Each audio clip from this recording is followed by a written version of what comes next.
हमारे पास 2 एटीएम है। जब हमको जरूरत होगी तो उस एटीएम से हम पैसे निकालेंगे, लेकिन उस एटीएम का फायदा कराना पड़ेगा। एटीएम आप पैसा डालते रहेंगे तभी तो आप निकाल सकते हैं ना। कैसे भारत के पूर्व वित्त मंत्री इशारा कर रहे हैं अडानी अंबानी 2 एटीएम है मोदी गवर्नमेंट के। मैं एकदम साफ खोल के कह रहा हूँ। ब्यूरोक्रेसी की भी एक आदत है कि जो विपक्ष में होता है उसके साथ वो लोग सही व्यवहार नहीं करते। फाइलों से मैं अनजान नहीं था, और कैसे फाइल डिस्पोज ऑफ होता है, क्या दाव पेंच होता है, वो मैं बखूबी समझता था। कभी कभी ऐसा भी होता था कि अफसर लोग मुझे फंसाने की कोशिश करते थे, तो वो मैं फंसा नहीं था क्योंकि मैं समझता था हर चाल को। उन्होंने एक दिन हमसे कहा, मजाक में ही कहा, कि मैं तो यशवंत लंदन जा रहा हूँ एक कॉन्फ्रेंस के लिए, मैं यहाँ नहीं रहूँगा, तो मैं तो डिसमिस होऊंगा लौटने के बाद, तुम तो डिसमिस हो जाओगे उसी दिन। हमने कहा ना आप डिसमिस होंगे ना हम डिसमिस होंगे। करप्ट कौन ज्यादा है सर, ब्यूरोक्रेसी या पॉलिटिक्स? पॉलिटिशियन ज्यादा करप्ट है। सर अंबानी अडानी ये सब पाले पोषे कहलाते हैं मौजूदा सरकार के। लेकिन अडानी अंबानी के लिए भारत सरकार ने, मोदी जी ने क्या किया और उसमें करप्शन हुआ, ये कहाँ साबित हुआ है? ये साबित तो नहीं हुआ है कहीं पर भी। मतलब मोदी जी और उनकी जो मौजूदा हुकूमत है, सल्तनत, वो ईमानदार, आप ये कहना चाहते हैं? नहीं, मैं ये कहना चाहता हूँ कि कम्बल होकर घी पीते हैं, कम्बल ओढ़कर घी पीते हैं। तो एक अजीब विडंबना की स्थिति बन गई कि मैं लगभग 4 महीने, मेरा डेजिग्नेशन जो था वो था मुख्यमंत्री के प्रधान सचिव, अब मुख्यमंत्री नदारत, और मैं किसके साथ काम कर रहा था? गवर्नर के साथ। पॉलिटिशियन धौंस जमाना चाहता है, ब्यूरोक्रेट अड़ियल बन जाता है, सुनता नहीं है, तो फिर कलह पैदा होगी दोनों के बीच में। मैं गंभीरता से इस बात को कह रहा हूं कि पता नहीं चलने दिया। इस सरकार की खासियत यह है कि जैसा मैंने कहा, कम्बल ओढ़कर घी पीते हैं कि किसको पता ही नहीं चले। अगर दम होता और देश की इज्जत का जरा भी ख्याल होता तो मोदी जी को तो उसी दिन खड़ा होना चाहिए था और 2 टूक ट्रम्प को कहना चाहिए था, तुम्हारी ऐसी की तैसी, तुम ये नहीं कर सकते।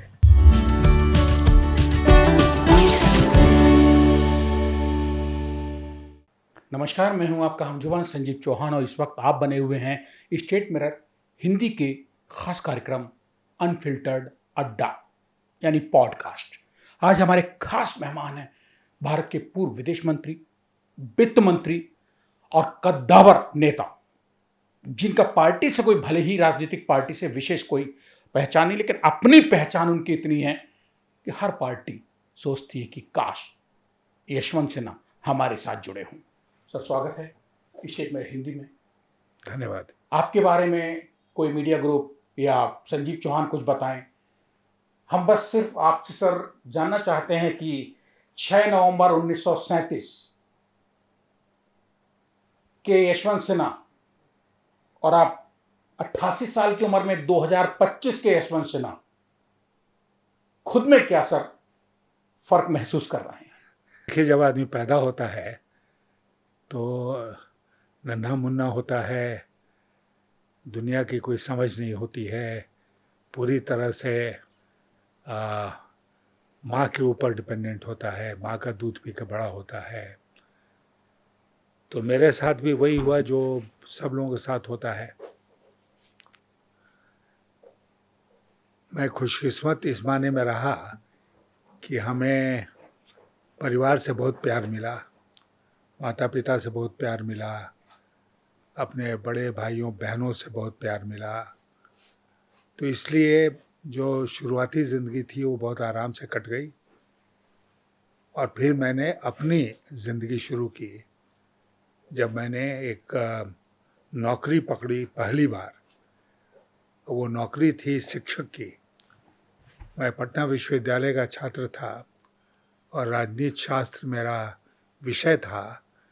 तो मैं खुशकिस्मत इस माने में था कि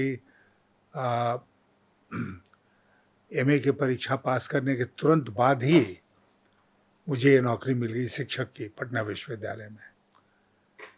फिर वो शिक्षक की नौकरी लगभग 2 साल मैंने की। फिर आईएएस की परीक्षा इसी बीच में दी थी, तो आईएएस में आ गए, तो फिर वो उधर उस लाइन को पकड़ लिया। तो ये शुरुआती दौर की कहानी है। आईएएस यानी ब्यूरोक्रेट बने सर? हमारे ज़माने में जब मैं 50 के दशक की बात कर रहा हूँ, उस समय वही एक खास नौकरी हुआ करती थी। सरकारी नौकरी ही, प्राइवेट सेक्टर को खास था नहीं। उस ज़माने में प्राइवेट सेक्टर में कोई जाता था तो उसको बॉक्स वाला बोलते थे, इसलिए कि मेटल बॉक्स नाम की एक कंपनी थी जिसकी नौकरी अच्छी मानी जाती थी। टाटाज भी थे। तो प्राइवेट सेक्टर में कोई जाता था तो उसको लोग बॉक्स वाला बोलते थे और बहुत एडमिरेशन के साथ उसको नहीं देखते थे। सरकारी नौकरी ज़्यादा प्रेफर्ड थी, और सरकारी नौकरी में भी अगर आईएएस की नौकरी मिल जाए तो नथिंग लाइक इट। तो मैं खुशकिस्मत इस माने में रहा कि मैंने पहले ही अटेम्प्ट में आईएएस की परीक्षा पास कर ली, या मेरा पीछे कहीं रिज़ल्ट लगा होगा जिसमें मुझे आईएएस में 12वां स्थान मिला लिस्ट में पूरे देश में, और आईपीएस में 5वां स्थान मिला। फिर मैंने आईएएस की नौकरी की, बिहार काडर मेरा काडर था। लेकिन जब तक मैं नौकरी में रहा करीब 25 साल, तो आधा बिहार में रहा, आधा भारत सरकार में रहा, और भारत सरकार की तरफ से ही मैं विदेश भी गया। मतलब सर 24 साल 25 साल की आईएएस की नौकरी में यशवंत सिन्हा साहब को जितने सरकारी महकमे हैं उन सब की नॉलेज हो गई थी कि भाई कोई हमको ब्लफ नहीं कर सकता है फ्यूचर में। और उसके बाद फिर सर राजनीति में, और राजनीति में जब कूदे तो वित्त मंत्री और विदेश मंत्री तक पहुंचे। वो आईएएस ब्यूरोक्रेसी, वो 24 साल की सेवा बड़ी काम आई आपके?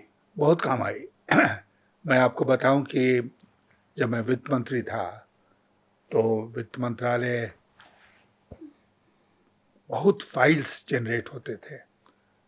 4-4, 5-5 बक्से फाइल्स के भर भरा के आते थे।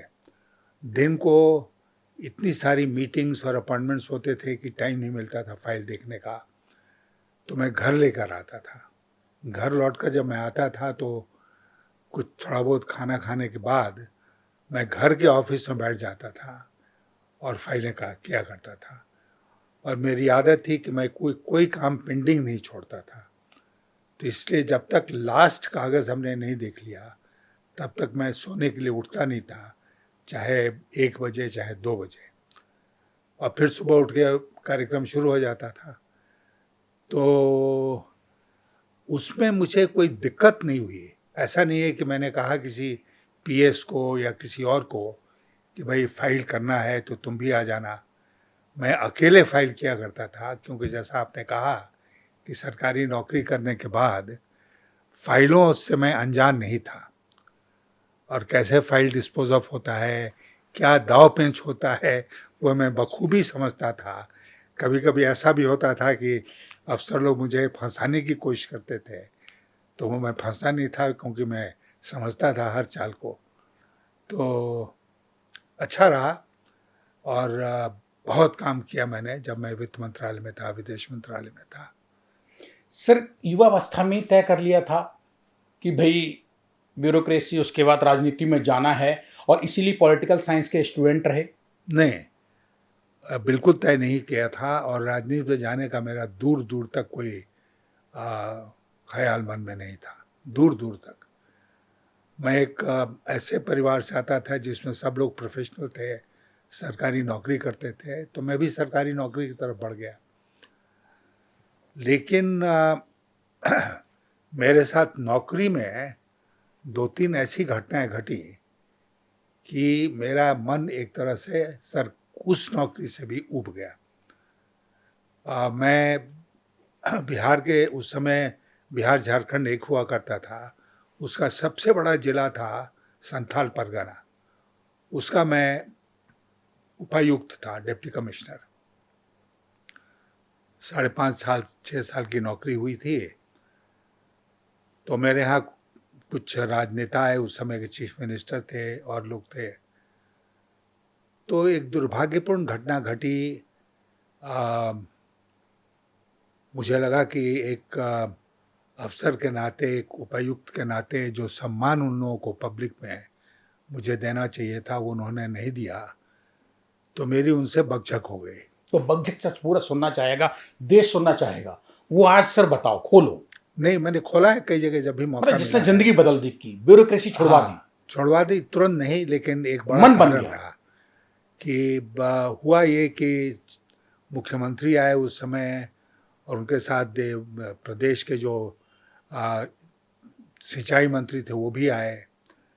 और वो दौर था 67 का, जब कई उत्तर भारत के राज्यों में जो पार्टियां विपक्ष में हुआ करती थी उनकी सरकारें बनी।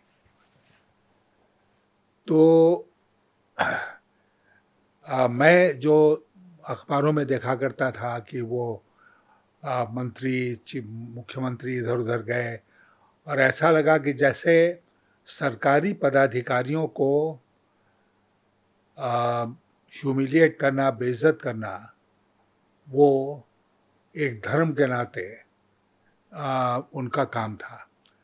अब मैंने बाद में इसको समझा कि ये हो सकता है कि इसलिए हुआ हो कि वो सारे विपक्ष में हुआ करते थे, और पदाधिकारियों की फितरत ये होती थी कि विपक्ष के नेताओं को ज़्यादा भाव नहीं देते थे, तो उनका काम नहीं होता होगा। तो इसलिए जब वो सत्ता में आए तो ब्यूरोक्रेसी से, नौकरशाही से बदला लेना है, इस मानसिकता के साथ आए। तो उसी मानसिकता में वो हमारे ज़िले में आए, और मुझे लगता है कि कोई खास बात नहीं थी, लेकिन उन्होंने जिस तरह व्यवहार मेरे साथ शुरू किया, और बहुत काफ़ी भीड़ थी उस दिन सर्किट हाउस में, तो वो मुझे अच्छा नहीं लगा। और मैं कभी ज़िंदगी में दबने वाला व्यक्ति नहीं रहा हूँ। हमने दबने का काम कभी नहीं किया। बड़े बड़े लोगों से मैं भिड़ गया, अपने से बहुत ऊंचे कद के लोगों से भिड़ गया, लेकिन कभी दबने का काम नहीं किया। तो मुख्यमंत्री को मैंने कहा, जैसे उन्होंने मुझसे कहा, तो मैंने सबके सामने उनसे कहा कि ये तरीका नहीं है मेरे साथ व्यवहार करने का, और अगर आप इस तरह का व्यवहार करेंगे तो मैं यहाँ से उठ के चला जाता हूँ। तो खैर, इसी बात पर वो मीटिंग ख़त्म हो गई, और फिर उसके बाद हम लोग चाय पीने के लिए एक दूसरे कमरे में गए जहाँ चाय की व्यवस्था थी, और मुख्यमंत्री थे महामाया प्रसाद सिन्हा। तो महाबाबू ने हमको देखा और कहा कि डीसी साहब, आपको इस तरह का व्यवहार नहीं करना चाहिए था। तो मैंने उनसे कहा कि आप मुझे कह रहे हैं, आपको बल्कि आप दोनों को मेरे साथ इस तरह का व्यवहार नहीं करना चाहिए था, जिस तरह का व्यवहार आप करने की कोशिश कर रहे थे। तो बात कुछ आगे बढ़ी। उन्होंने कहा कि फिर आप दूसरी नौकरी खोज लीजिए। तो मैंने कहा कि नौकरी तो मुझे बहुत मिलेगी और मैं उसके लिए तैयार हूँ, लेकिन मैं अपने सम्मान के साथ कभी समझौता नहीं करूँगा। फिर बतकही हुई, बात आगे बढ़ी। वो लोग गुस्से में वहाँ से उठ के चले गए। स्टेट के प्लेन में आए थे पटना से, तो वापस गए। रात को मेरे पास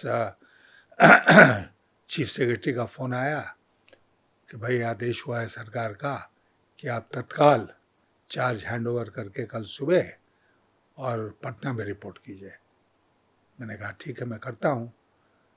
तो मैंने दूसरे दिन चार्ज हैंडओवर कर दिया वहाँ का, और गाड़ी से मैं पटने चला गया। वहाँ मैं गया तो पता चला कि अभी मेरी कोई पोस्टिंग नहीं हुई है, तो इसलिए मुझे इंतज़ार करना पड़ेगा पोस्टिंग का। वेटिंग में डाला। वेटिंग में डाल दिया।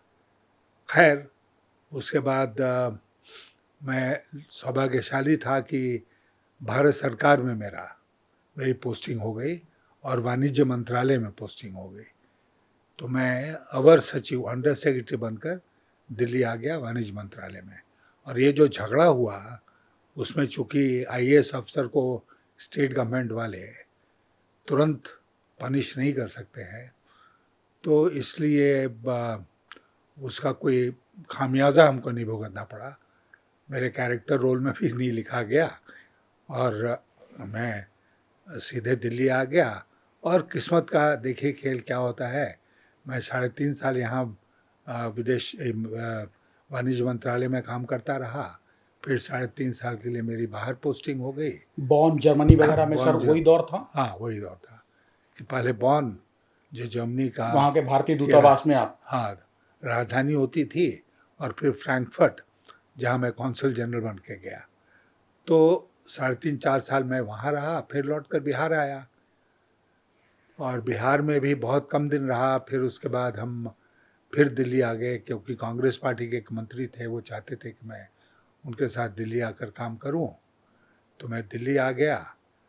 फिर 2 साल के बाद चुनाव हुए 77 के, 1977 के चुनाव, इमरजेंसी ये बात, इमरजेंसी के बाद, जिसमें कि इंदिरा गांधी और उनकी कांग्रेस पार्टी हार गई।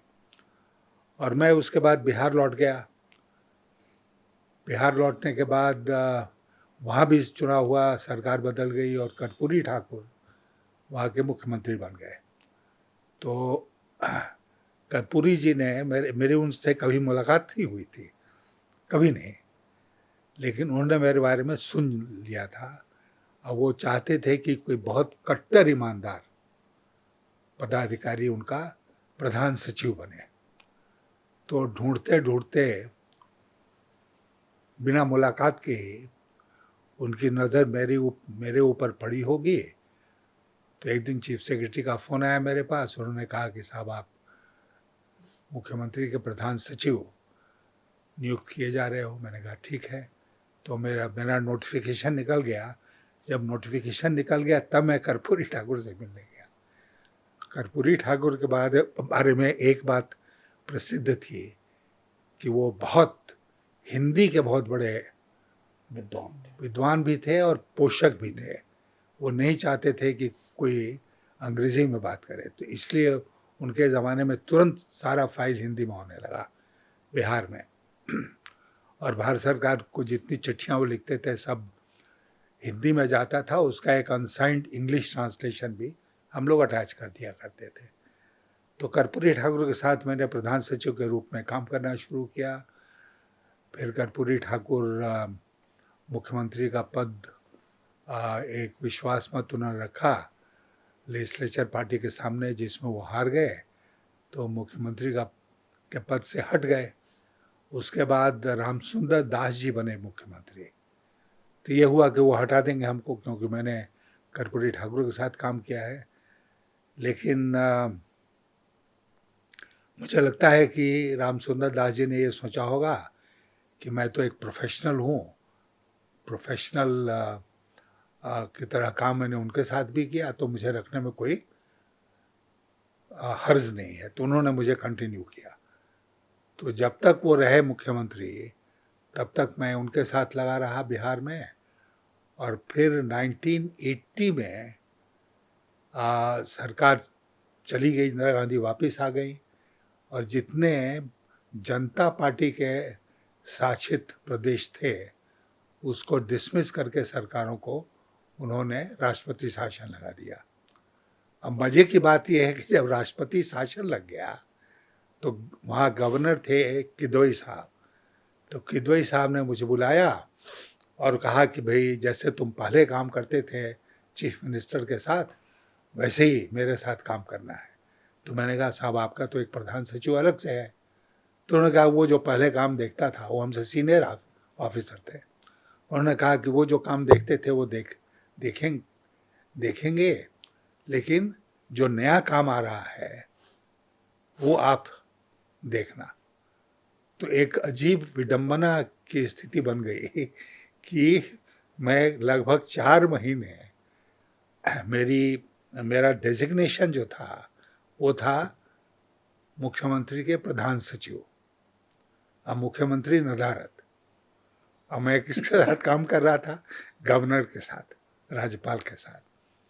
तो काम किया। उसके बाद फिर मेरा दिल्ली ट्रांसफ़र हो गया, यहाँ पर मैं आ गया परिवहन मंत्रालय में, और यहाँ पर 3 साढ़े 3 साल काम करने के बाद एक स्टेज आया जब मैंने आईएएस की नौकरी से इस्तीफा दे दिया। सर, आपको मैंने इतनी देर सुना, जानने के लिए सुना, यहीं से सवाल पैदा होता है जी। कि आप एक्सीडेंटल पॉलिटिशियन हैं और प्लान्ड पॉलिटिशियन है, क्योंकि सर आपको इतना एक्सपीरियंस हो चुका था यशवंत जी कि आप समझ चुके थे कि राजनीति और ब्यूरोक्रेसी क्या है और इनके बीच बैलेंस करके कैसे आगे बढ़ना है। बैलेंस ही मैंने देखिए, जब मैं यहाँ पर भी मैंने मिनिस्टर के साथ काम किया केंद्र में, और बिहार में 2 चीफ मिनिस्टर्स के साथ काम किया, और काम करने में मेरी सबसे बड़ी भूमिका क्या थी? मेरे मुताबिक मेरी सबसे बड़ी भूमिका थी कि मैं पुल बनूं, ब्रिज बिटवीन द पॉलिटिशियन वो chief minister and the bureaucracy. उनके बीच में कोई ये नहीं हो, डिफरेंस हो, ओपिनियन नहीं हो, मतभेद नहीं हो। ब्यूरोक्रेसी को मैं चीफ मिनिस्टर को बताऊं कि ब्यूरोक्रेसी क्या चीज़ होती है, और ब्यूरोक्रेसी को बताऊं कि भाई चीफ मिनिस्टर की क्या भूमिका होनी चाहिए। तो ये मैंने किया, और केंद्र में भी किया, और वहाँ पर भी किया बिहार में। और ये अनुभव जो था ये मुझे बहुत काम आया जब मैं खुद मंत्री बना केंद्र में। सर, यशवंत सिन्हा जैसे जिद्दी, अड़ियल, उसूलों के पक्के, ईमानदार लोग, नेता, मंत्री, सल्तनत, कुर्सी, सिंहासन, इनको कभी पचते नहीं हैं। इसके आप खुद गवाह हैं, खुद आप बता रहे हैं। आपको ये सब कैसे हजम कर पाए जब तक आप एक ब्यूरोक्रेट थे? नहीं, हजम ही नहीं कर पाए। मतलब बहुत ही कट्टर ईमानदार लोग, बिल्कुल सही रास्ते पर चलने वाले लोग, जैसे कर्पूरी ठाकुर, वैसे लोगों ने मुझे पसंद किया, क्योंकि उनको ऐसे ही लोगों की ज़रूरत थी। तो उस समय एक ऐसा काल था, एक ऐसा समय था हमारे देश के इतिहास में जब पूछ होती थी ऐसे लोगों की। बाद में जब बिहार विधानसभा में मैं विपक्ष का नेता बन गया और मुख्यमंत्री थे लालू प्रसाद यादव, तो मैंने बोलते हुए उनसे कहा था कि एक ज़माना था जब मैं कर्पूरी ठाकुर के साथ काम करता था, उस समय चीफ मिनिस्टर भी खोजते थे कि अड़ियल ऑफिसर कौन बने, अड़ियल अफसर कौन है, उसको मैं अपने साथ रखना चाहता हूँ। और एक ज़माना आपका है कि आप अड़ियल नहीं, सड़ियल अफसर को खोजते हैं कि कौन सड़ियल ऑफिसर है जो मेरी बात मानेगा और मेरे कहने पर चलेगा। तो ये फ़र्क पड़ा। लेकिन सर, आज यशवंत सिन्हा कोई बनने की कोशिश करता है, ब्यूरोक्रेट 2 अशोक खेमका हो जाता है, वो ब्रीफ केस तीसरे दिन लेके घूमता है, इसमें भी सच्चाई है?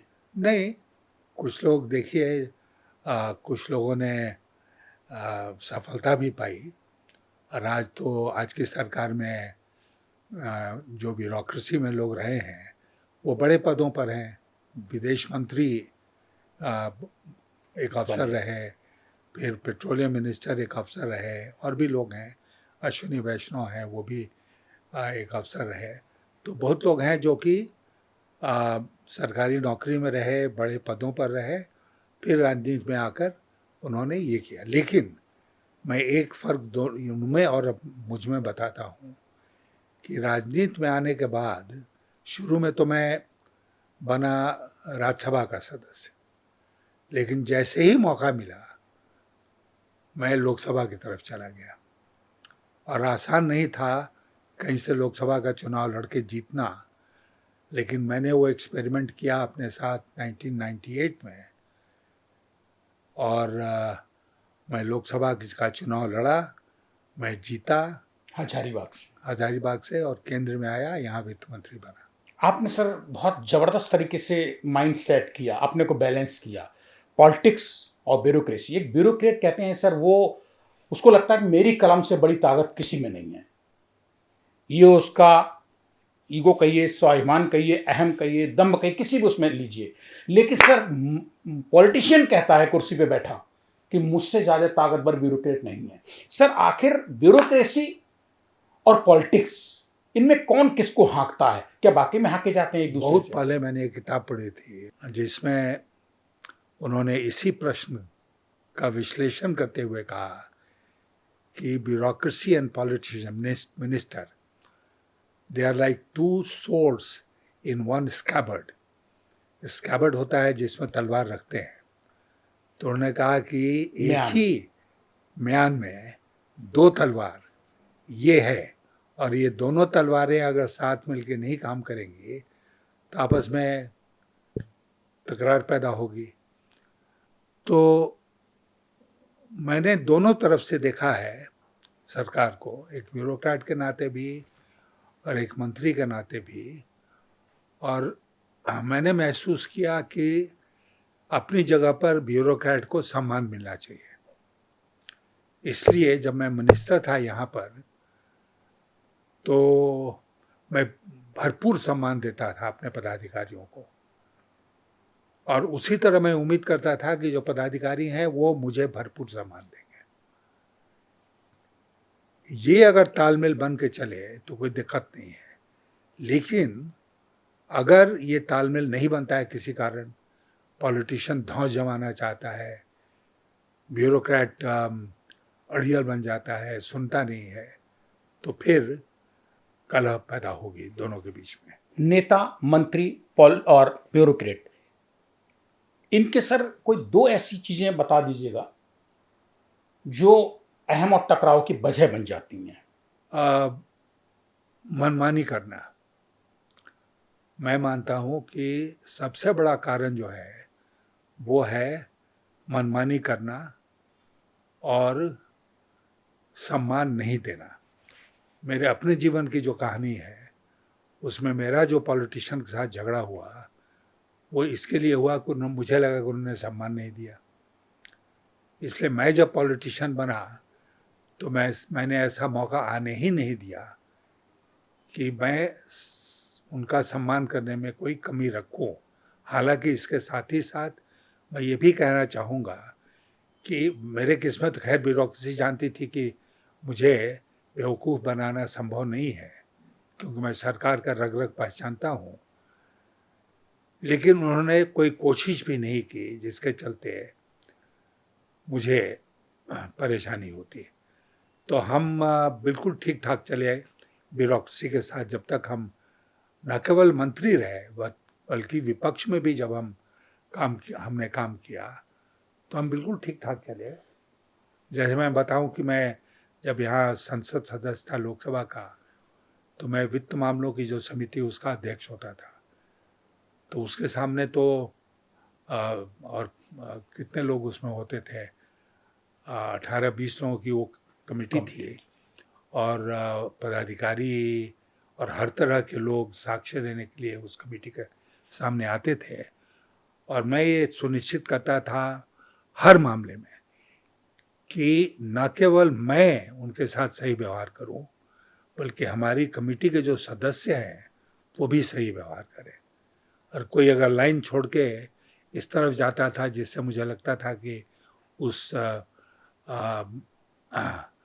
पदाधिकारी के सम्मान के खिलाफ ये बात हो रही है, तो मैं इमीडिएटली टोकता था। बिहार में जिस सूबे के मुख्यमंत्री की आप नौकरी कर रहे थे, डिप्टी कमिश्नर रहे थे, उसी से खटक गई और आपको राजनीतिज्ञ जो ढीले मूले थे अपने हिसाब से हाँकने वाले ब्यूरोक्रेसी को, वो खटकते रहे और आप उनकी नज़र में खटकते रहे। इसके बाद सर आपने राजनीति को ही ज्वाइन किया, आप उसका हिस्सा बने, मुख्य हिस्सा बने, दाएं बाएं करनी, मेन स्ट्रीम में आए। आपने क्या सोच रखा था कि मैं ब्यूरोक्रेसी के साथ ऐसे चलूंगा कि जो आपने झेला वो नेक्स्ट जनरेशन जो ब्यूरोक्रेसी का आप चाह रहे हैं? नहीं, इसलिए मैंने अपने व्यवहार में कभी ऐसी कोई हरकत नहीं की जिससे कि, जैसा मैंने कहा, कि ब्यूरोक्रेसी को ठेस लगे, उनके सम्मान को ठेस लगे। हालांकि मैं आपसे ये भी कहना चाहूँगा कि क्या मुझे हर केस में रिटर्न मिला? उन्होंने क्या मुझे इक्वल सम्मान दिया? नहीं दिया, क्योंकि ब्यूरोक्रेसी की भी एक आदत है कि जो विपक्ष में होता है उसके साथ वो लोग सही व्यवहार नहीं करते। तो मैं विपक्ष की राजनीति करता था। मुझे याद है कि एक दफ़ा जॉर्ज फर्नांडिस बांका से चुनाव लड़ रहे थे और उन्होंने उस समय चंद्रशेखर थे पार्टी के अध्यक्ष जनता पार्टी के, तो उन्होंने चंद्रशेखर को कहा कि आप यशवंत को भेजिए, मैं चाहता हूँ कि यशवंत मेरा कैंपेन मैनेज करें बांका में रह के। तो मैं चला गया। तो वहाँ पे जो भागलपुर के, उस समय बांका भागलपुर का पार्ट था जिले का, तो उसके जो डीएम थे डिस्ट्रिक्ट मजिस्ट्रेट, वो मेरे नीचे काम कर चुके थे दुमका में, संताल पगना में। मैं उनसे मिलने गया एक सिलसिले में, तो उस आदमी ने मुझे बैठने को भी नहीं कहा। जिस डीएम ने आईएएस ने आपके अंडर में काम किया, हाँ, और जब आप विपक्ष में जॉर्ज फर्नांडिस साहब की हाँ। कैंपेनिंग में गए हम्म, तो डीएम आपको कुर्सी भी नहीं दे रहा है। नहीं, यानी कि सर ब्यूरोक्रेसी मौका परस्त है। बिल्कुल मौका परस्त है। कुछ लोग हैं ब्यूरोक्रेसी में, सब लोग नहीं, लेकिन कुछ लोग हैं। एक आईपीएस ऑफिसर थे जो वहाँ पर एसपी थे, उन्होंने बहुत गलत व्यवहार किया मेरे साथ। मेरे को यहाँ तक कह दिया कि आप मुझे काम समझाएंगे। तो टीएम, एसपी और लोग, कमिश्नर, इस तरह के लोग जो थे, ये लोग सब मिले हुए थे सरकार के साथ, और हम विपक्ष में थे। तो ये व्यवहार हो रहा था उन पदाधिकारियों के द्वारा जो मुझे अच्छी तरह जानते थे। लेकिन वो जो एसपी था उसके बारे में मैंने मन में सोचा कि ये बंदा मुझे कभी भी मिलेगा जीवन में तो इससे मैं बदला लूँगा। वो मिला। मैं बहुत ताकतवर मिनिस्टर था केंद्र में, मैंने बदला नहीं लिया। मन पलट गया। नहीं, मैंने कहा छोड़ो, जो बात आई गई, अब क्या यानी करना कि है। सर ये तय हो गया है यशवंत सिन्हा से बात करके, एक ब्यूरोक्रेट से, पूर्व भारत के वित्त मंत्री से, पूर्व भारत के पूर्व विदेश मंत्री से बात करके सर ये क्लियर है कि ब्यूरोक्रेसी में सत्ता के सिंहासन को सैल्यूट मारने का घटिया, ओछा, बदनाम रिवाज है, कुछ लोगों के द्वारा ऐसा किया जाता है। और ब्यूरोक्रेसी का पॉलिटिशियंस इस्तेमाल करते हैं। हाँ, करते हैं। अब ब्यूरोक्रेसी के कुछ लोग अपना इस्तेमाल होने देते हैं। मैं आपको एक और उदाहरण देता हूँ। मैं उसके बाद में तो मैंने नौकरी छोड़ दी, लेकिन मैं दिल्ली में संयुक्त सचिव था, जॉइंट सेक्रेटरी परिवहन मंत्रालय में, ट्रांसपोर्ट मिनिस्ट्री में। तो दिल्ली ट्रांसपोर्ट कॉरपोरेशन जो है वो मैं उसकी देखभाल भी करता था। जब चेयरमैन कोई और था, लेकिन मैं इंचार्ज था मिनिस्ट्री में। फिर एशियन गेम्स यहाँ पर आ रहा था 82 वाला। तो एशियन गेम्स में उस समय मेट्रो नहीं था, एक ही पब्लिक ट्रांसपोर्ट था, वो था दिल्ली परिवहन सेवा, डीटीसी। तो हर मीटिंग में ये होता था कि भाई बाकी सब तो ठीक हो जाएगा लेकिन डीटीसी फेल कर जाएगी। कैसे लाखों लोग नेहरू स्टेडियम में जमा होंगे, एक साथ बाहर निकलेंगे, इतने सारे लोगों को घर भेजना, ये काम कैसे होगा। हमारे जो सचिव थे ट्रांसपोर्ट मंत्रालय के, उन्होंने एक दिन हमसे कहा, मजाक में ही कहा, कि मैं तो यशवंत लंदन जा रहा हूँ एक कॉन्फ्रेंस के लिए, मैं यहाँ नहीं रहूँगा, तो मैं तो डिसमिस होऊंगा लौटने के बाद, तुम तो डिसमिस हो जाओगे उसी दिन। हमने कहा ना आप डिसमिस होंगे ना हम डिसमिस होंगे, मैंने इतना इंतज़ाम कर रखा है कि सब कुछ ठीक ठाक होगा। और आज मैं बहुत फ़ख्र के साथ इस बात को आपसे कह रहा हूँ कि लाख से ज़्यादा लोग नेहरू स्टेडियम से निकले थे। मैंने इस तरह का इंतज़ाम किया था कि किसी को बस का इंतज़ार करना ही नहीं पड़े।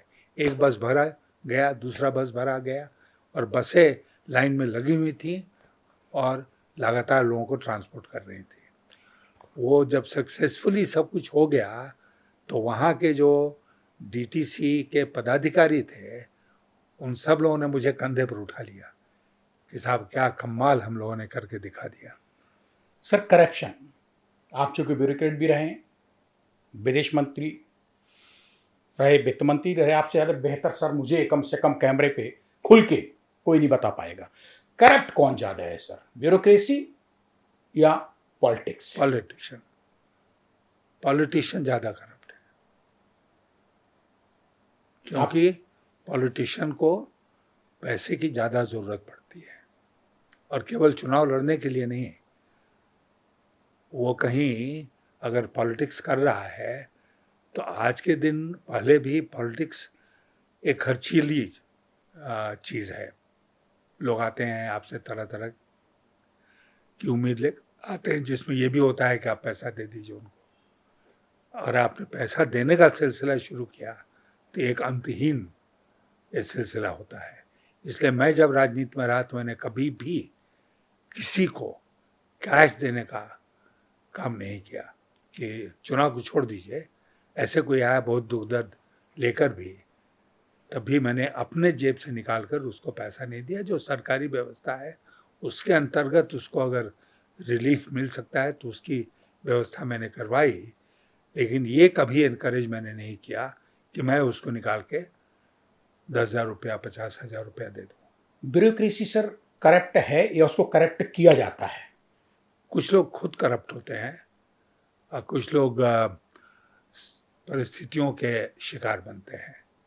लेकिन अगर सही सोच का व्यक्ति है ब्यूरोक्रेसी में, तो वो किसी भी परिस्थिति में शिकार नहीं बनेगा करप्शन का। उसको कोने में डाल दिया जाएगा सर? हाँ, तो डाल दिया जाए। हर ब्यूरोक्रेट तो यशवंत सिन्हा नहीं हो सकता ना? नहीं, लेकिन मैं मानता हूँ कि आज के दिन भी ईमानदार अफसरों की ज़रूरत है, और मंत्री जो है वो ज़रूर ये चाहेगा कि उसका अफसर जो है वो ईमानदार हो।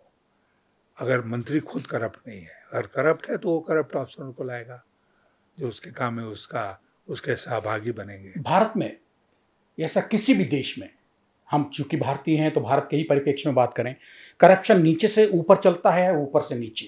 करप्शन दोनों तरफ से चलता है। ऊपर से नीचे ज़्यादा खतरनाक है, क्योंकि नीचे वाले को अगर ये हो जाता है अज्ञात कि ऊपर वाला पैसा बना रहा है, तो फिर वो धड़ल्ले के साथ पैसा बनाता है। अगर उसको ये बात समझ में रहती है कि भाई ऊपर वाले ईमानदार है और हम पकड़े जाएंगे तो हमको सज़ा मिलेगी, तब वो खुलकर बेईमानी नहीं करेगा। हो क्या रहा है लेकिन भारत में सर भ्रष्टाचार को लेकर? मैं ये थोड़ा जानना चाह रहा हूँ, किस तरीके से भ्रष्टाचार बहुत, देखिए, अब आज की बात आप लीजिए। आज है ना, सरकार जो केंद्र में है श्रीमान मोदी जी के नेतृत्व में, उसको बहुत ईमानदार माना जाता है।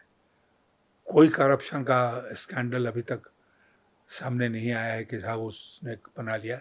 कुछ थोड़े बहुत हैं जो लोगों ने किया, लेकिन सरकार एज सच के ऊपर कोई आक्षेप सीरियस गंभीर नहीं लगा है। सर अंबानी, अडानी, ये सब पाले पोषे कहलाते हैं मौजूदा सरकार के। लेकिन अडानी अंबानी के लिए भारत सरकार ने, मोदी जी ने क्या किया और उसमें करप्शन हुआ, ये कहाँ साबित हुआ है? ये साबित तो नहीं हुआ है कहीं पर भी। मतलब मोदी जी और उनकी जो मौजूदा हुकूमत है, सल्तनत, वो ईमानदार, आप ये कहना चाहते हैं? नहीं, मैं ये कहना चाहता हूँ कि कम्बल ओढ़कर घी पीते हैं, कम्बल ओढ़कर घी पीते हैं, किसी को पता ही नहीं चले।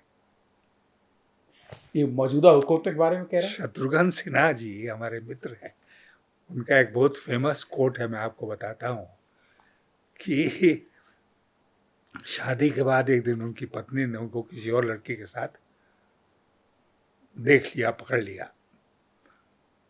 तो उन्होंने कहा शत्रुघ्न सिन्हा को कि आगे से अगर ऐसा होगा तो मुझसे बुरा कोई नहीं होगा। शत्रुघ्न सिन्हा मजाक में कहते हैं कि वो दिन था और आज का दिन है, मैंने पता ही नहीं चलने दिया। मैं गंभीरता से इस बात को कह रहा हूँ कि पता नहीं चलने दिया। इस सरकार की खासियत ये है कि जैसा मैंने कहा, कम्बल ओढ़कर घी पीते हैं कि किसको पता ही नहीं चले। और दूसरा ये है कि मीडिया के ऊपर कंट्रोल है कि कहीं कुछ बात इधर उधर आई भी तो छुपा दी गई, दबा दी गई। अब मैं आपको उदाहरण देता हूँ हाल का। भारत रूस से कच्चा तेल आयात कर रहा है। बहुत बड़ा एक बना हुआ है विश्व में ये मुद्दा कि हम रूस से कच्चा तेल खरीदते हैं। उसके कई आयाम हैं। एक आयाम जो है वो ये है कि रूस से कच्चा तेल किसके माध्यम से आ रहा है और उस तेल का क्या हो रहा है।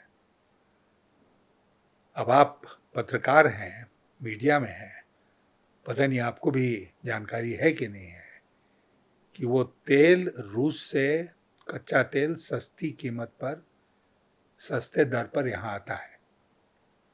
यहाँ एक प्राइवेट सेक्टर की बहुत बड़ी रिफाइनरी है जामनगर में।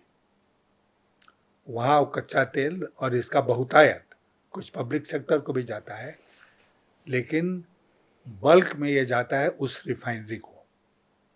वहाँ पर रिफाइन होता है और रिफाइन होने के बाद उस व्यापारी के द्वारा, जो उस रिफाइनरी का मालिक है, इसको अंतर्राष्ट्रीय बाजार में अंतर्राष्ट्रीय कीमतों पर बेच दिया जाता है। ठीक है, तो खरीदा सस्ता, बेचा महंगा, बीच में बहुत पैसा बना। अब अमेरिका के वित्त मंत्री हैं, अमेरिका के वित्त मंत्री स्कॉट बेसेंट उनका नाम है। उन्होंने, हमको लगता है महीने भर पहले, एक बयान जारी किया जिसमें उन्होंने कहा कि ये तेल जो है रूस से खरीद के भारत बेचता है और एक व्यापारी का इसमें $16 बिलियन का फायदा होता है। भारत को नहीं, भारत के एक व्यापारी को। अच्छा, भारत के एक व्यापारी को $16 बिलियन का फायदा होता है।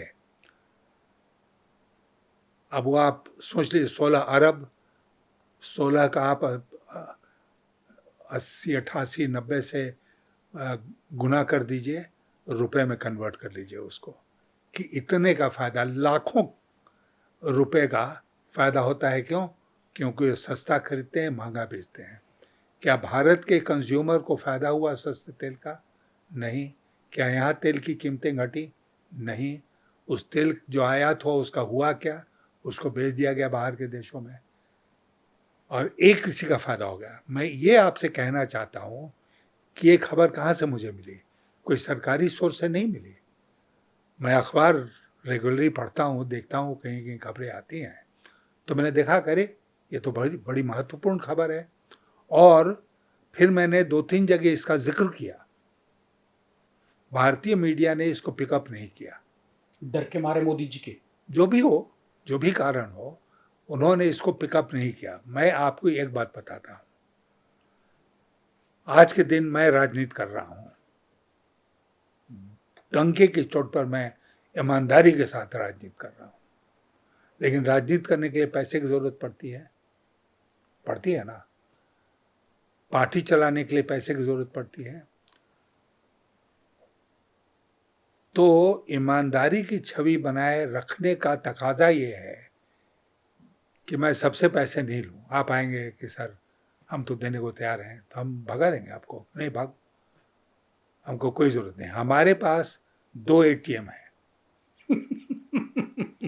जब हमको जरूरत होगी तो इस ATM से हम पैसे निकालेंगे, लेकिन उस ATM का फायदा कराना पड़ेगा। ATM आप पैसा डालते रहेंगे तभी तो आप निकाल सकते हैं ना। कैसे भारत के पूर्व वित्त मंत्री इशारा कर रहे हैं, अडानी अंबानी 2 ATM है मोदी गवर्नमेंट के।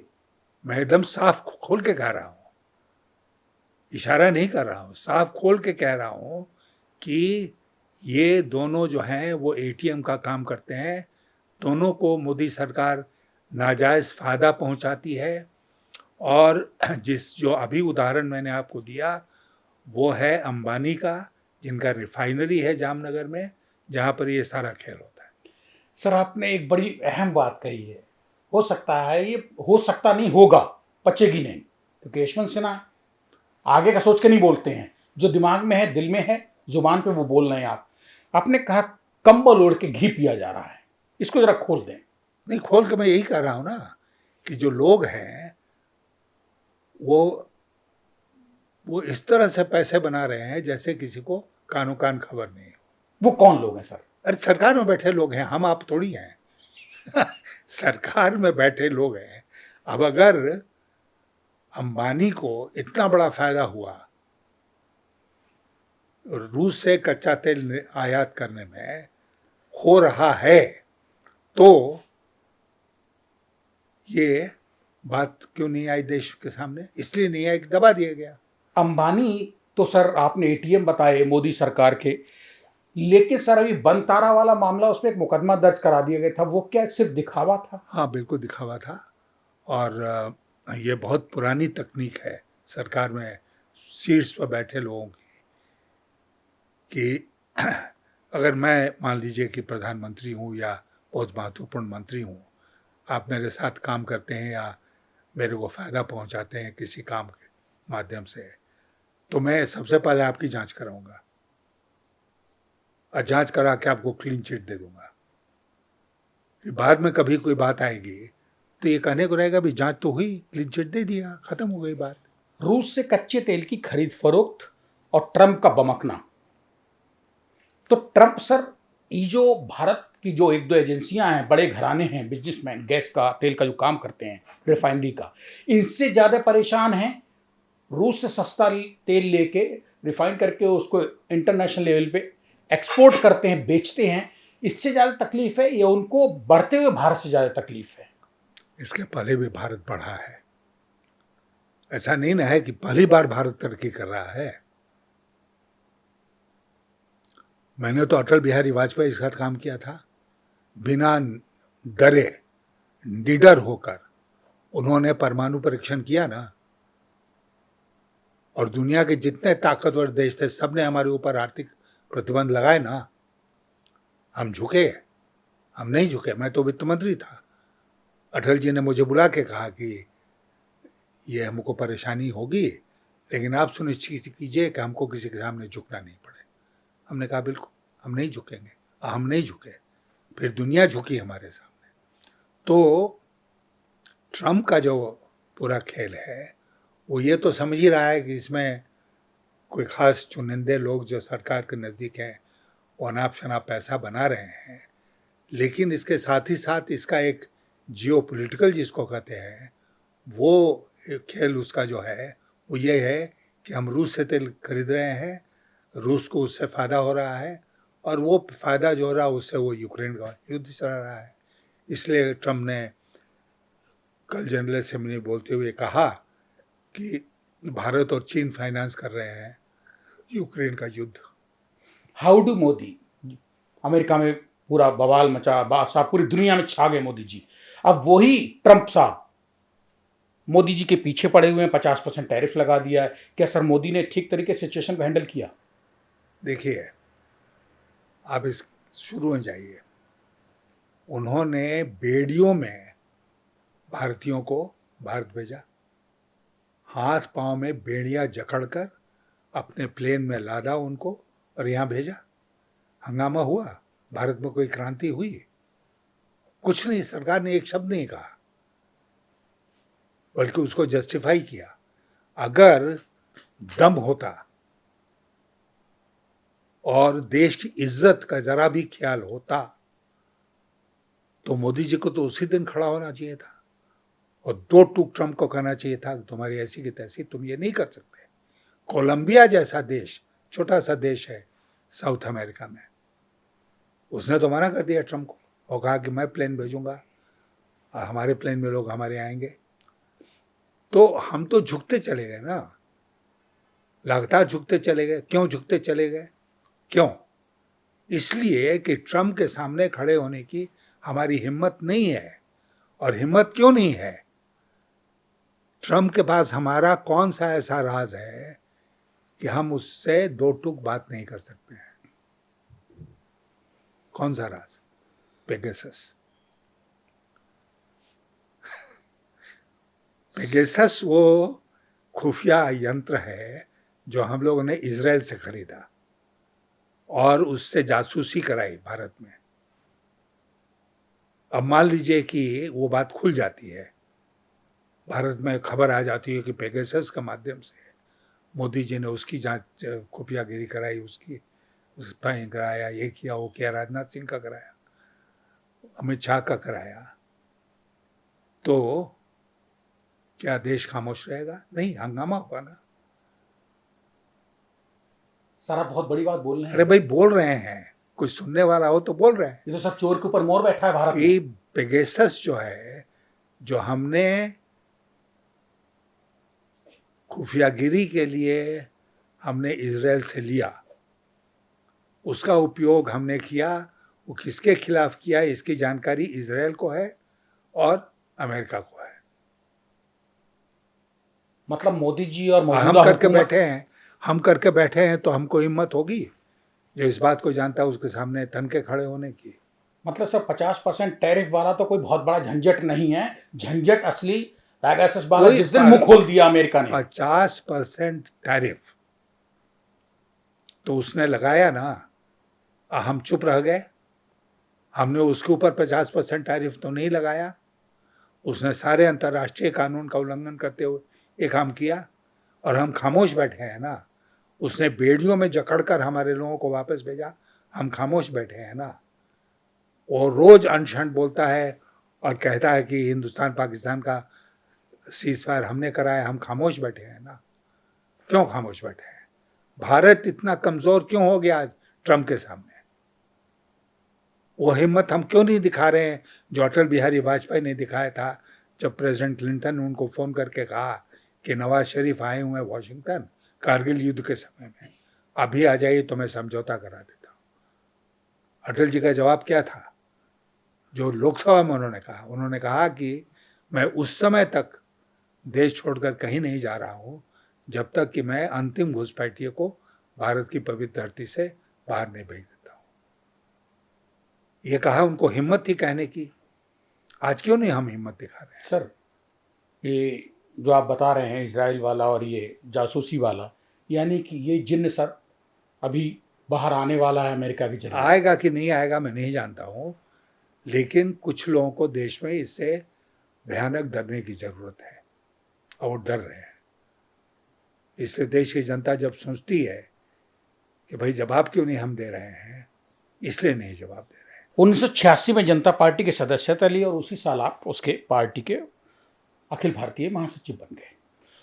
वहां जनता पार्टी में आप बहुत ज्यादा समय लंबा नहीं रहा, क्या वजह है सर? देखिए, 86 में नहीं, 84 में मैंने जब IAS की नौकरी छोड़ी ना, तो मैंने जनता पार्टी ज्वाइन की। अच्छा।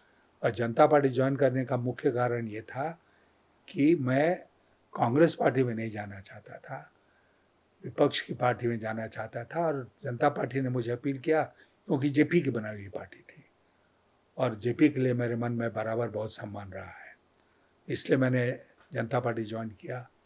उसी पार्टी से मैंने 84 का चुनाव भी लड़ा लोकसभा, और 86 में हमको चंद्रशेखर जी ने भारतीय जनता पार्टी का महामंत्री नियुक्त किया और 88 में जनता पार्टी की ओर से मैं राज्यसभा का सदस्य बना। भाजपा में सर आपका तोड़ आपके टाइम में नहीं रहा। मतलब यशवंत सिन्हा के पीछे तो बुराई कर लेते थे लोग, लेकिन सामने नहीं बोल पाते थे, क्या कारण थे? नहीं, मैं कोई देखिए, भाजपा में आने के बाद ये हुआ, 93 के एंड में मैं भाजपा में आया हूँ। और हमको याद है कि वो प्रेस कॉन्फ्रेंस जो हुआ था बीजेपी कार्यालय में, उसमें आडवाणी जी ने कहा था कि यशवंत सिन्हा हम लोगों के लिए दिवाली गिफ्ट है, क्योंकि दिवाली का मौसम था। तो खैर उसके बाद आडवाणी जी की कृपा से, अटल जी की कृपा से मैं बहुत आगे बढ़ा भारतीय जनता पार्टी में। कुछ लोगों को ये पसंद नहीं आया। कौन लोग थे वो? है, बहुत लोग थे उस समय। कुछ जो बोलेंगे सर? नहीं, मैं नाम नहीं लूँगा, लेकिन उन लोगों को ये बात पसंद नहीं आई कि मैं तुरंत आया और तुरंत तरक्की कर गया।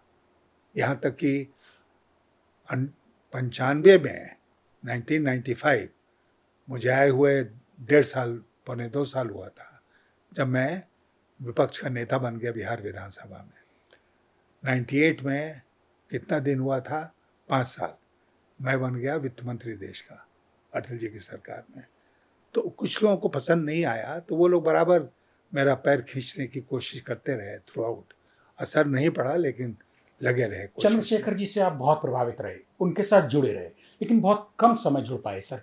क्या वजह थी? आपको पार्टी नहीं सूट कर रही थी या आप पार्टी को नहीं सूट कर रहे थे? नहीं, कोई इस तरह की बात नहीं थी। चंद्रशेखर जी ने मुझे बराबर बहुत इज्जत दी। मैं जिंदगी भर उनका आभारी रहूँगा कि राजनीति में अगर मैं कुछ बन पाया तो वो चंद्रशेखर जी के चलते ही बन पाया, क्योंकि चंद्रशेखर जी ने शुरू के दिनों में अगर हमको आगे बढ़ाने का काम नहीं किया होता तो मैं वहाँ पहुँचता ही नहीं जहाँ पहुँचा। उन्हीं चंद्रशेखर को आप छोड़ के फिर बीजेपी में आ गए। हाँ, हम आ गए बीजेपी में, क्योंकि देखिए मैं आईएएस की नौकरी छोड़कर आया था राजनीति में। मैं ऐसा नहीं था कि पार्ट टाइम पॉलिटिक्स कर रहा हूँ, मैं फुल टाइम पॉलिटिक्स में था। और ना मेरे पास कोई दूसरा साधन था कि मैं नौकरी में वापस चला जाऊँ या कोई मेरा बिजनेस है वो संभाल लूँ। मेरे लिए राजनीति फुल टाइम जॉब था।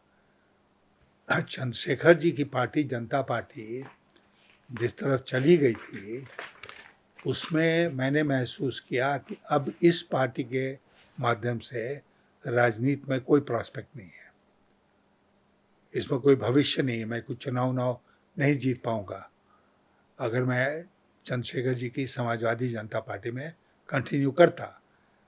तो इसलिए मुझे तय करना था कि मैं कहाँ जाऊँ। अब मेरे पास दो चॉइस था, एक था कांग्रेस पार्टी, एक था भारतीय जनता पार्टी। ये दो मुख्य पार्टियाँ थी। कई कारणों के चलते मैंने तय किया कि मैं भारतीय जनता पार्टी में जाऊँगा। तृणमूल कांग्रेस में जाने की सर क्या वजह रही? क्या बेहतर लगा बीजेपी से? तृणमूल कांग्रेस में मैं कुछ दिनों के लिए गया था और जाने का मुख्य कारण ये था कि मैं चाहता था कि ममता बनर्जी और उनकी तृणमूल कांग्रेस एक बार फिर पश्चिम बंगाल का विधानसभा का चुनाव जीते। और आप जानते हैं कि पश्चिम बंगाल एक इंडस्ट्रियल स्टेट है, वहाँ पर बहुत सारे ऐसे इलाके हैं जहाँ उत्तर प्रदेश, बिहार, झारखंड के बहुत लोग रहते हैं, मजदूरी करते हैं। तो उन इलाकों में खास तौर पर मेरे जैसे व्यक्ति की एक अपील थी। तृणमूल कांग्रेस में जाते सर आपका एक स्टेटमेंट था जो अब लिख चुका है इतिहास में कि देश दोराहे पर खड़ा है। अब सर देश कहाँ खड़ा हुआ है? अभी भी दोराहे पर खड़ा है, क्योंकि उस समय जो परिस्थिति थी वो और बदतर हो गई है। तो इसलिए दोराहे पर आज भी देश खड़ा है। और अगर आज के दिन हमने सही दिशा नहीं पकड़ी तो ये जो 75 साल की मेहनत है स्वतंत्र भारत में, वो बर्बाद हो जाएगा। विदेश नीति, कूटनीति, अंतर्राष्ट्रीय नीति, सामरिक नीति पे भारत कहाँ है सर आज? कहीं नहीं है, भारत कहीं नहीं है। क्योंकि जब पाकिस्तान के साथ हमारा युद्ध हुआ, ऑपरेशन सिंदूर हुआ, तो दुनिया का एक देश भी भारत के साथ खड़ा नहीं हुआ। लेकिन मोदी जी तो और बीजेपी कह रही है हमारी सक्सेस है, सफलता बहुत बड़ी। नहीं, सफलता जो भी हो, सफलता आर्मी की है, उनकी नहीं है, आर्म्ड फोर्सेस की है। लेकिन वहाँ जो कूटनीति के क्षेत्र में, डिप्लोमेसी के क्षेत्र में जो सफलता मिलनी चाहिए वो कहाँ मिली? 10 मुल्क खड़े हुए भारत के साथ, पाकिस्तान के साथ तो तुर्की खड़ा हो गया, अजरबैजान खड़ा हो गया, और अब तो खैर और बहुत से देश हैं जो पाकिस्तान के साथ समझौता कर रहे हैं, जिसमें सऊदी अरेबिया भी है। तो हम कहाँ खड़े हैं? हमारे साथ आप बताइए कि ऑपरेशन सिंदूर के बाद से कौन सा देश साथ आया है? नेपाल, भूटान, मालदीव्स, श्रीलंका, आसपास पड़ोस के देश भी नहीं आए। नेपाल में हुए बवाल को लेके आप सर क्या कहेंगे भारत के पूर्व विदेश मंत्री होने के नाते कि सर नेपाल में इतना मारकाट मची, 24 घंटे के अंदर सरकार चली गई और भारत की खामोशी और अमेरिका की तरफ उंगलियां उठना, क्या कहता है ये सब? नहीं, कोई ना कोई इसके पीछे था। मैं ये कहूँगा कि श्रीलंका में जो कुछ हुआ, बांग्लादेश में जो कुछ हुआ, नेपाल में जो कुछ हुआ, उसके पीछे कोई न कोई विदेशी ताकत थी। और जो घरेलू कारण थे वो तो थे ही, लोगों में घोर निराशा का वातावरण था। तो ऐसी परिस्थिति में अगर सड़क पर वो लोग उतरे तो कोई आश्चर्य नहीं होना चाहिए। सर जिस बीजेपी ने आडवाणी जी ने आपको गिफ्ट बताया था दीपावली का, वो इज्जत भी थी, उसी बीजेपी ने वक्त के साथ कालांतर में आडवाणी जी को पीछे हटाया, मुरली मनोहर जी को पीछे हटाया, जोशी जी को, और जितने कद्दावर और संरक्षक मंडल के लोग थे जो गाइड कर सकते थे, बेहतर दिशा दे सकते थे, वो सब गायब हैं। ऐसे में बीजेपी किधर को जा रही है? इतिहास गवाह है, इतिहास गवाह है। अकबर जब बालिग हुआ तो सबसे पहले उसने किसको किनारे लगाया? बैरम खान। बैरम खान वह व्यक्ति था जो अकबर का गार्जियन बन के शासन कर रहा था जब अकबर नाबालिग था। इतिहास गवाह इस माने में है कि शासक जब स्वतंत्र होता है तो वो सबसे पहले उस सीढ़ी को लात मारता है जिस पर चढ़कर वो ऊपर पहुंचा है। यशवंत सिन्हा तो सर बहुत अनुभवी कद्दावर नेता हैं, उसके बाद भी आपने अपने को राजनीति से समेट लिया, राजनीति ने आपको अलग कर दिया है। नहीं, मैं खुद अपने को राजनीति से मैंने अलग किया, और खास करके चुनावी राजनीति से। आपने तो मैंने सर 2014 में ही तय कर लिया कि मैं चुनाव नहीं लड़ूंगा, और उसके बाद से चुनाव नहीं लड़ा। एक चुनाव लड़ा था राष्ट्रपति का, और वो भी एक इज्जत की लड़ाई थी, मैं जानता था मैं जीतूंगा नहीं। दूसरा कि राजनीति का मतलब अगर ये होता है कि देश के मुद्दों के बारे में चिंता करो, समस्याओं के बारे में चिंता करो, तो मैं आज भी वो कर रहा हूँ। उस माने में मैं राजनीति में हूँ, लेकिन चुनावी राजनीति से मैंने विदा ले लिया। क्यों तौबा कर ली सर? नहीं, उम्र हो गई, उम्र हो गई। अब बड़े बुजुर्ग अनुभवी होने के नाते गाइड तो कर सकते थे। नहीं, गाइड अगर कोई गाइडेंस चाहेगा तो करूँ। ऐसे दरवाजे पर जाके खटखट करके मैं नहीं कहूँगा भाई दरवाज़ा खोलो, मैं एडवाइस देने आया हूँ। आज की मौजूदा बीजेपी और उसके नेता नहीं, जो हैं, वो उससे नहीं तो आ मैं रहे हैं। अलग थलग हो गया हूँ, बिल्कुल अलग थलग। सर एक दो सवाल ये हैं कि आरएसएस और बीजेपी में क्या रिश्ता है? ये क्यों खींचतान भी मची रहती है और संग भी चलते हैं? कौन किसको हाँक रहा है? ये कहना मुश्किल है, जो लोग अंदर हैं वही शायद बता पाएंगे। आप भी अंदर थे सर? नहीं, BJP अंदर में? थे उस समय की बात मैं बताया हुआ, लेकिन आज के दिन क्या हो रहा है ये मैं नहीं बता सकता, क्योंकि मैं अंदर नहीं हूँ। भाजपा के अलावा भी क्या देश में ऐसी कोई केंद्रीय नेतृत्व वाली सरकार या पार्टी है सरकार ने जो आगे देश को ले जा सकती सही दिशा में? क्या सोचते हैं आप? नहीं, है ना। एक तो कांग्रेस पार्टी ही है जो सबसे पुरानी पार्टी है और आज मुख्य विपक्षी दल भी है। उसको मौका मिलेगा तो मुझे पूरा विश्वास है कि वो लोग देश हित में काम करेंगे, आगे ले जाने का काम करेंगे। समाजवादी पार्टी और ये सब जो हैं, ये इनका सब कोई तो रीजनल पार्टी हो गई ना। लेकिन इनमें से कहीं इनके भविष्य एक राज्य की पार्टी है, तो जो राजनीति है देश की वो खंडित है। खंडित इस माने में है कि रीजनल पार्टी जो है, क्षेत्रीय दल, वो ताकतवर हैं। यूपी में समाजवादी पार्टी है, तमिलनाडु में डीएमके है, कहीं शिवसेना है, कहीं आम आदमी पार्टी है, तो ये खंडित हो गया है। और मुख्य पार्टी जो है वो बीजेपी है राष्ट्रीय स्तर पर, और कांग्रेस पार्टी है। तो आगे चलकर अगर बीजेपी को अपदस्थ करना है तो इन सबको इकट्ठे आना पड़ेगा, और तब बीजेपी को अलग वो कर सकते हैं। मोदी जी 75 साल के हो चुके हैं, भाजपा की एक नीति है कि भाई इस उम्र पे आके अब रिटायरमेंट ले लो, और सर इधर योगी आदित्यनाथ को जब जब केंद्र में ले जाने की बात चलती है तब मतलब कोहराम मचने लगता है। क्या मोदी जी अब बने हुए प्रधानमंत्री? मोदी जी कोहराम जो है बीजेपी के अंदर, उस पर मैं कोई टिप्पणी नहीं करूंगा, लेकिन मैं इतना कहूंगा कि मोदी जी ने 75 साल उम्र की सीमा हम सबके ऊपर लगाई थी। अब वो खुद 75 साल के हो गए, उनको अपने ऊपर ये सीमा, ये नियम लागू करना चाहिए। ऐसा नहीं करके वो उसी कहावत को चरितार्थ कर रहे हैं कि show me the man and I will show you the rule. Yogi Adityanath को सर केंद्र में ले जाने मैं की कोई टिप्पणी नहीं करना कुछ नहीं, आरएसएस पे संघ पे कुछ थोड़ा सा उस पर नहीं करूंगा। संघ सर खामोश है इस टाइम बीजेपी के सामने। इस पर मैं कोई टिप्पणी अभी नहीं करूंगा। मोदी जी काफी टाइप करना चाह रहे हैं। करें, हमारा उससे आंतरिक मामलों से कोई लेना देना नहीं है। मैं देश को देख रहा हूँ। सर आने वाले, देश की बात की आपने, आने वाले 2 दशक बाद यानी 20 साल बाद भारत कहाँ खड़ा नजर आ रहा है? भारत अपनी गति से आगे बढ़ रहा है। एक गति है जो जिससे भारत आगे बढ़ेगा ही बढ़ेगा, उसको कोई रोक नहीं सकता है। सरकार लाख जतन कर ले, सरकार भी नहीं रोक सकती है। तो भारत आगे बढ़ेगा ही। लेकिन हुकूमत की नीतियां तो सर तय करती हैं ना। नहीं तय करे, लेकिन मैं कह रहा हूं कि उन नीतियों के बावजूद भारत आगे बढ़ रहा है। अमेरिका लेकिन चढ़ना क्यों चाहता है फिर भारत पे? नहीं, वो कमजोर सरकार है हम लोग की इसलिए। और चीन? हाँ, चीन के सामने भी हम हाथ जोड़ के खड़े हैं। चीन से सर क्या रिश्ते बेहतर हो रहे हैं भारत के? नहीं, मैं नहीं मानता हूँ कि रिश्ते वस्ते बेहतर हो रहे हैं। न अमेरिका के साथ बेहतर हो रहे हैं, न चीन के साथ बेहतर हो रहे हैं, न और किसी मुल्क के साथ बेहतर हो रहे हैं। तो सर ऐसे में भारत अकेला खड़ा है क्या? बिल्कुल अकेला खड़ा है। आज के दिन भारत, मोदी जी के सब गलबहियों के बावजूद भारत विश्व में अकेला खड़ा है। एक भी देश भारत के साथ नहीं है। रूस और इजराइल? रूस और इजराइल ने हमारा समर्थन किया था क्या ऑपरेशन सिंदूर में, खुल के? तो बात खत्म हो गई।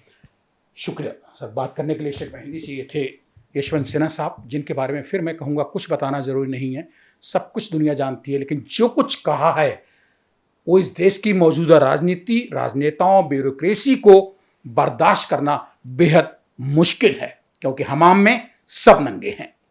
इसी के साथ अब आज मुझे यानी अपने हमजुबान संजीव चौहान को दीजिए इजाजत। नमस्कार।